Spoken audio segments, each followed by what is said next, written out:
भगवान की जय। राधा और कृष्ण नाम दो है, चीज एक ही है। राम रूपे भगवत सीता, रुक्मणी कृष्ण जन्मति। भगवान नारायण की पत्नी का नाम है लक्ष्मी, और वही नारायण जब राम के रूप में आते हैं तो वही लक्ष्मी जी सीता के रूप में आती है,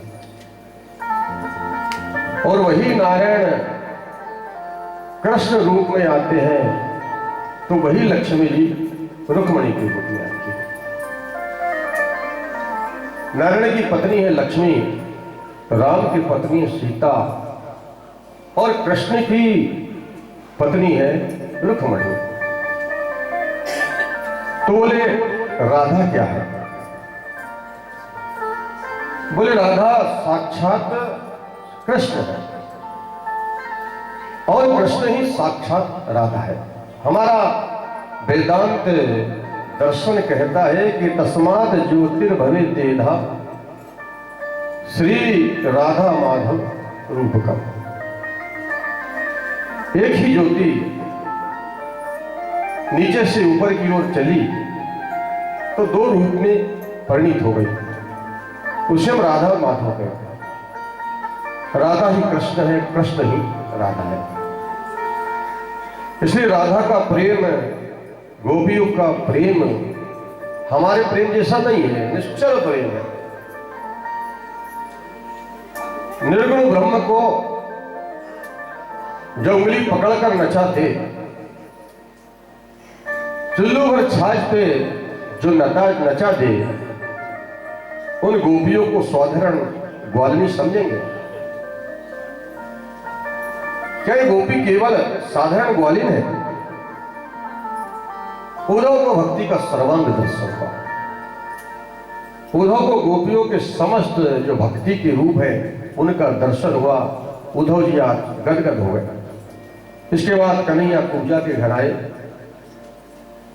अग्रणी जी के मन में आनंद अनुभूति जगाई। बोले गोपाल कृष्ण भगवान की जय। कंस की दो पत्नियां हैं, अस्थि और प्राप्ति। कंस कहते हैं अभिमान को, और अभिमान की दो पत्नी है, अस्थि और प्राप्ति। भागवत में लिखा है कि कंस रूपी अभिमान की पत्नी अस्थि और प्राप्ति है। अस्थि माने है और प्राप्ति माने होगा। हजारों करोड़ों का बैंक बैलेंस है, यही तो कंस रूपी अभिमान को बढ़ाने वाली चीज है, अस्थि और प्राप्ति। दोनों ने जाकर जरासंध से शिकायत की। जरासंध 23 अक्षौणी सेना को लेकर मथुरा पर चढ़ाई कर दी। सुखदेव जी वर्णन करते 23 अक्षौणी सेना का। श्रीमद् भागवत महापुराण में 18,000 मंत्र हैं, और महाभारत में 1 लाख मंत्र है। उस 1 लाख मंत्र वाले महाभारत में, महाभारत युद्ध में कौरव और पांडव की सेना कुल मिलाकर 18 अक्षौणी थी। 18 अक्षौणी, और जरासंध ने केवल 23 अक्षौणी सेना को लेकर मथुरा पर चढ़ाई की। 1 बार नहीं, 2 बार नहीं, 17 बार आक्रमण किया। 17 बार आक्रमण किया और कृष्ण ने उससे हरा दिया। कृष्ण जैसा, उनका पराक्रम जैसा कौन हो सकता है? एक काल यवन नाम का राक्षस आया, प्रभु ने मुचकुंद के द्वारा भस्म कराया। बोले गोपाल कृष्ण भगवान की जय। प्रभु ने 17 बार जरासंध को हराया, तो 18वीं बार पंडितों को पूजा पर बैठाया और कहा कि पंडित जी एक बार फिर कृष्ण से युद्ध करने जा रहा हूं और इस बार मैंने कृष्ण को परास्त कर दिया तो आप 11,000 पंडितों को इतना दान दूंगा कि घर बैठे भोजन करना, और यदि इस बार कृष्ण से हार गया तो आप 11,000 पंडितों को सूली पर चढ़ा दूंगा। और पंडित लोग भयभीत हो गए, प्रार्थना करते गोविंद हमारी रक्षा करना। अब जैसे जरासंध अपनी सेना लेकर मथुरा पर चढ़ाई करने आया तो भगवान कृष्ण ने बलराम से कहा कि भैया जी अब नाना जी आ गए हैं। बलराम बोले आ जाने दो। कृष्ण बोले क्या कहते हो आप, अरे रण छोड़कर भाग चले तो कैसा रहे। बलराम बोले क्या कहते हो तुम, अरे रण छोड़कर भागेंगे तो कितनी बदनामी होगी, हम लोग चंद्रवंशी क्षत्रिय है, हमारा राम पड़ जाएगा रण छोड़। भगवान कृष्ण ने कहा कि माखन चोर तो लोग कहते ही हैं, चीर चोर लोग कहते ही हैं, रणचोर और सही क्या फर्क पड़ता है। लेकिन मैं ये नहीं चाहता कि 11,000 पंडितों को कष्ट हो। तो कृष्ण और बलराम रण छोड़कर भाग गए। जरासंध ने हल्ला कर दिया कि रणछोड़ है, रणछोड़ है, इसलिए इनका नाम ही पड़ गया रणछोड़ राय। बोले रणछोड़ राय भगवान की जय हो। ब्राह्मणों की सुरक्षा के लिए भगवान श्री कृष्ण ने यह भी स्वीकार किया। भगवान पर्वत पर चढ़ गए, जरासंध ने आग लगा दी चारों ओर, भगवान ने छलांग लगा दी, समुद्र के किनारे चले गए। देवता के शिल्पी है विश्वकर्मा, उन्हें याद किया गया।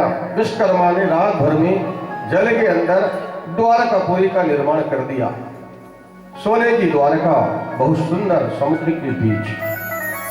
सोते हुए यदुवंशियों को कृष्ण ने द्वारकापुरी में बुला लिया। रेवत नाम के राजा की पुत्री का नाम है रेवती, और रेवती का विवाह बलराम जी से हो गया। बोले द्वारकानाथ भगवान की जय हो। कृष्ण बोले कि द्वारका के राजा तो हम हो गए, बड़े भैया बलराम जी का विवाह भी हो गया है, अब हमारा विवाह होना चाहिए। एक थे राजा भीष्मक, कुंदरपुर के राजा भीष्मक, उनके 5 पुत्र थे। बड़े का नाम था रुक्मी, और 5 पुत्रों के बाद कोई पुत्री नहीं हुई। मन में बड़ी बेचैनी थी, बड़ी तपस्या थी। समुद्र में कमल के फूल पर और एक सुंदर सी नन्ही सी बालिका मिल गई, उसी का नाम है रुक्मणी। रुक्मणी और लक्ष्मी है, वह किसी के घर में वास नहीं करती। उस कन्या को लेकर विष्णु आए। लक्ष्मी प्रकट हुई समुद्र से, तो वो लक्ष्मी जानकी बनी तो प्रकट हुई पृथ्वी से, और वही जानकी रुक्मणी बनी तो प्रकट हुई कमल के फूल से। भीष्मक ने कन्या को लाकर रानी को सौंप दिया और प्रसन्न हो गए।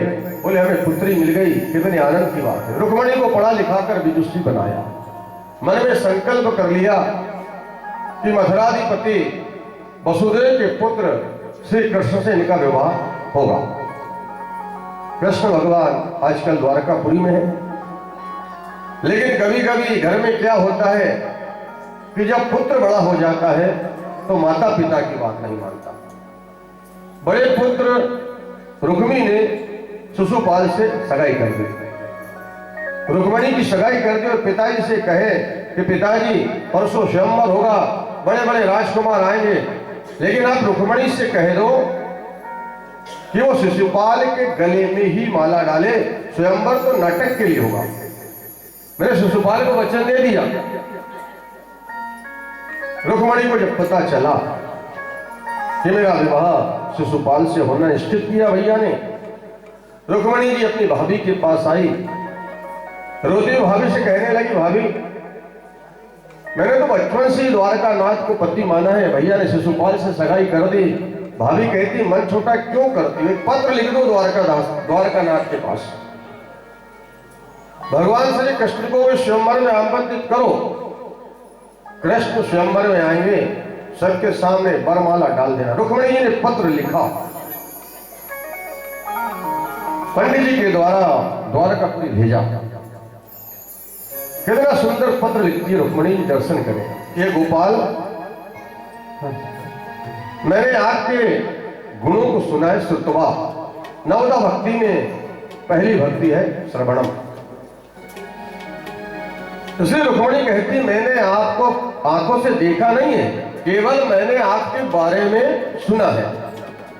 और ये गोपाल, आप सोचेंगे कैसी नारी है जो हमें पत्र लिख दिया। तो ऐसी कौन सी नारी है जो आपकी झांकी एक बार देखकर आपको सुनकर रात को नहीं चाहेगी। आप पधारो, मुझे लेकर जाए। जो वस्तु सिंह को मिलने चाहिए उसे कोई सियार ले जाए, ये बड़े संकोच की बात है। मेरी शिशुपाल के साथ सगाई हो गई, परसों स्वयंवर है। शिशुपाल के साथ तो मैं कभी विवाह नहीं कर सकती। आप नहीं आए तो मैं शरीर का त्याग कर दूंगी, पर किसी और को चाह नहीं सकती। रुक्मिणी अपने आप से प्रश्न करती है और उसका जवाब भी दे रही है। अंतपुरी में तुम रहती हो, मैं तुम्हें लेकर आऊंगा कैसे? यदि आप ऐसा सोच रहे हैं गोपाल, तो हमारे कुल की परंपरा है कि विवाह से पहले बेटी कात्यायनी का पूजन करने जाती है गांव से बाहर। मैं बुलाऊंगी, आप वहीं पधारे, वरमाला पहनाऊंगी, लेकिन किसी और को नहीं चाह सकती। पंडित जी ने ले जाकर पत्र दिया भगवान को। पंडित जी ने कहा, पत्र आपने पढ़ लिया? बोले हाँ। बोले मैं जाऊं? रुक्मिणी जी कितना सुंदर संदेश लिखती है द्वारका नाथ को। पंडित जी ने कृष्ण से पूछा, मैं जाऊं? भगवान ने कहा चलो ना।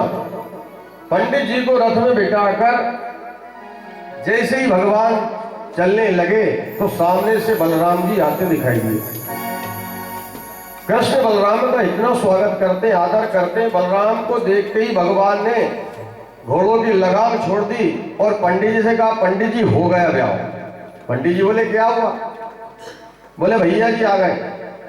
अब संकोच लगता है बड़े भैया से, लेकिन बलराम का कितना प्यार है कृष्ण के प्रति। कन्हैया कहां जा रहे हो? अब क्या बोले? बलराम जी ने पूछा, कन्हैया कहां जा रहे हो? भगवान ने कहा, बोले वहीं जा रहे हैं। अरे वहीं तो जा रहे हो, बरोबर है, लेकिन कहां जा रहे हो? किसी सेनापति को पता नहीं, किसी मंत्री को पता नहीं, सेना को पता नहीं, आप जा कहां रहे हो? वहीं जा रहे हैं। बोले पंडित जी बोले कुंडलपुर जा रहे हैं। बलराम जी ने कहा, अरे कुंडलपुर तो कल रुक्मिणी का स्वयंवर है। अरे मैंने सोचा था कि मेरा कन्हैया छोटा है, ये तो बड़ा हो गया, जरूर जाना चाहिए। मेरा गोविंद किसी से कम थोड़ी है। स्वयंवर में बड़े बड़े राजकुमार आएंगे, मेरा कन्हैया लाखों में एक है। और बलराम ने सेनापति की ओर टेढ़ी नजर से देखा और कहा कि सारी व्यवस्था हो जाना चाहिए कृष्ण की सुरक्षा के लिए, क्योंकि वहां शिशुपाल जैसे दुष्ट लोग रहेंगे, कहीं कन्हैया अकेला न पड़ जाए। कैसा भाई भाई का प्रेम है। बलराम का कृष्ण के प्रति कितना वात्सल्य था। इधर कृष्ण आए कुंदनपुर, सब राजा लोग पहुंच गए। विश्वक ने कृष्ण का स्वागत किया। अब आने में तो किसी को मना नहीं कर सकते, सभी राजकुमार आएंगे। अब विवाह से पहले रुक्मिणी जी कात्यायनी का पूजन करने जा रही है।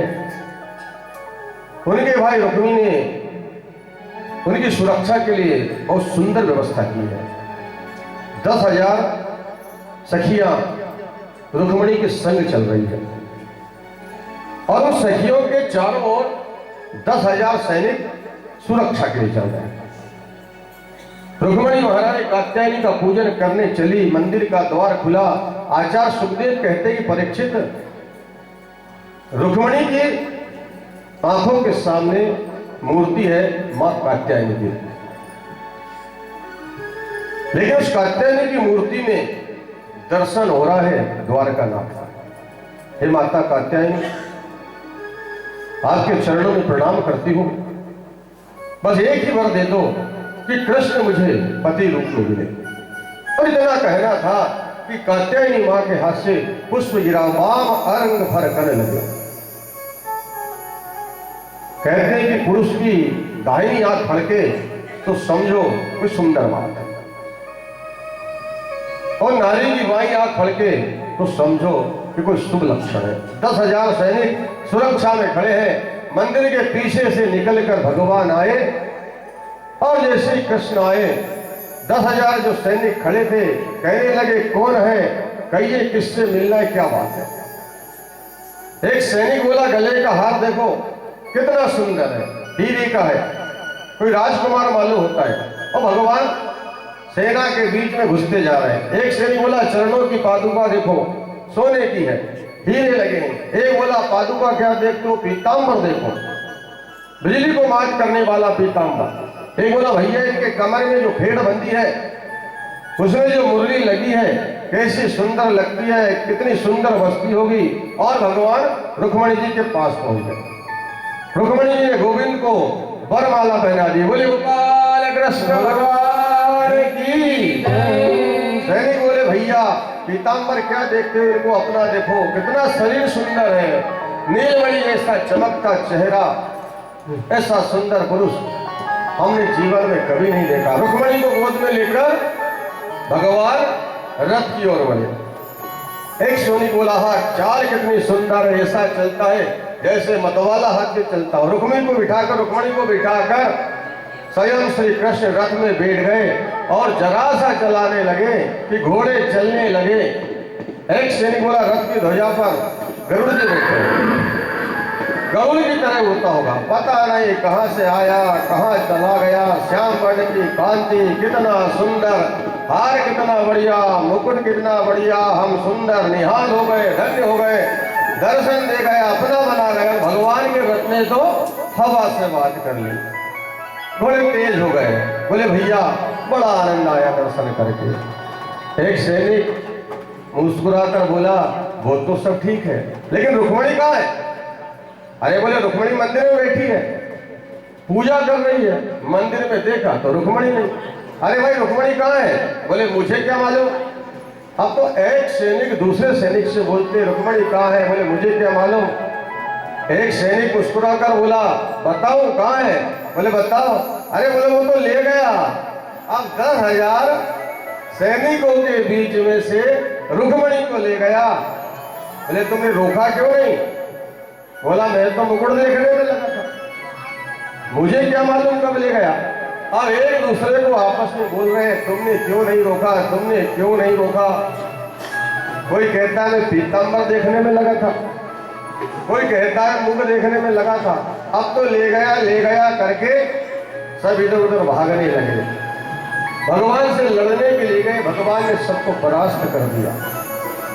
रुक्मणी जी के बड़े भाई आए, रुक्मणी को वहां नहीं देखकर सैनिकों से पूछा रुक्मणी कहाँ है। सैनिकों ने कहा महाराज को सांवला सलोना आया और ले गया। बोले तुम 10,000 सैनिकों के बीच में से ले गया। सैनिक बोले एक बार तो हम उससे मारने दौड़े और वो हंस गया, और हंसने के बाद क्या हुआ वो तो हमें भी नहीं मालूम। कृष्ण का पीछा किया, रुक्मणी के भाई ने युद्ध किया, उसको पकड़कर आधी गाड़ी आधी रथ के चक्के में डाल। भगवान जी ने आकर बुलाया, रुक्मणी से कहा मारना नहीं।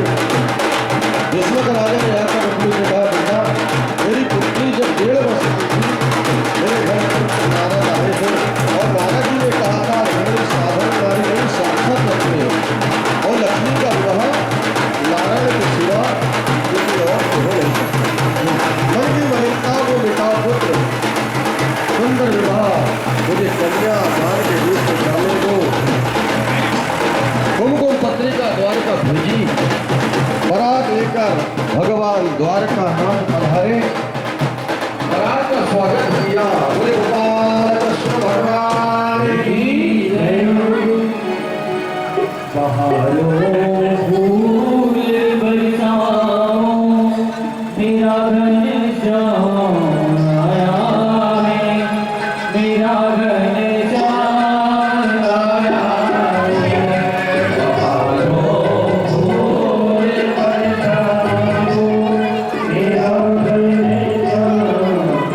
Yeah.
बारात का स्वागत किया। सांडिल्य मुनि वेद मंत्रोच्चारण कर रहे हैं।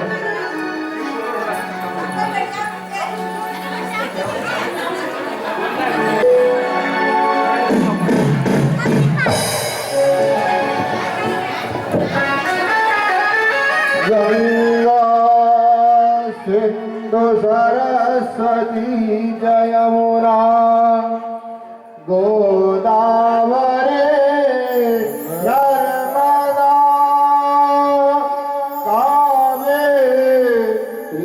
सरयू महेंद्र तनया शरवणवती वेदिका क्षिप्रा वैष्णवी महासुर नदी जाता गया गंडके पूर्ण जले समुद्र सहिता तुयाशरा मंगलम भगवान विष्णु मंगलम गरुड़ध्वजा मंगलम कुंडली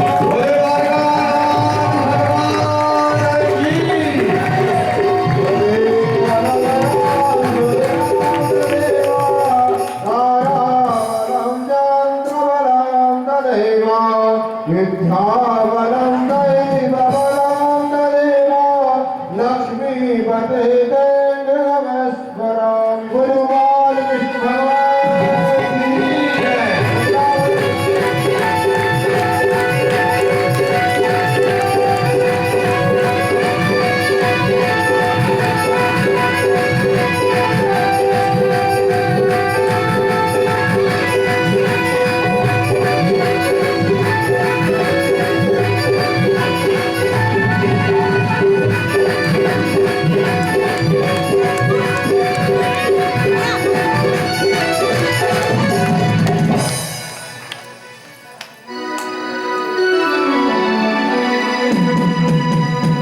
की सभी भगवान की बारात में आनंद लेते हुए खड़े होकर सूर्य के नाचने के सभी जन वो आज मेरे